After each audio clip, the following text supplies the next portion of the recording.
এখন কি বলছিলি বল। হ্যালো গাইস, জানো আমার মা যে মাকে ছাড়বে না। না মিথ্যা কথা বল, এখনই কি বলছিলি আমাকে বল। আমি দুধ চা খাচ্ছি বলে এখনই আমাকে বকছিল, আবার দুধ চা বল। হ্যালো গাইস, জানো আমার মা দুধ চা ওইসব খেয়ে আমার মার গলায় বেঁধে গেছিল।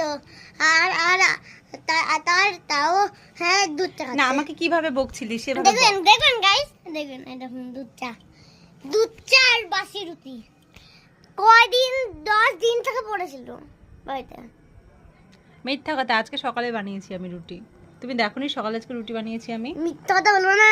আমি মিথ্যা কথা বলছি না। তারপর জানো এরকম কিরকম হচ্ছে না, কেউ না ছাওয়া, তুমি কথা এই গাধা, এই যে ফোনে কথা বলছে এই ছাওয়াটা দিয়ে আমি বসে কথা বলছি, ওই ছাওয়াটা দিয়ে আঙুল দিয়ে দেখাচ্ছি, ওই দে হাত উঠছে আর গাধা। বল তুই বল বল। মাথা চালাবো না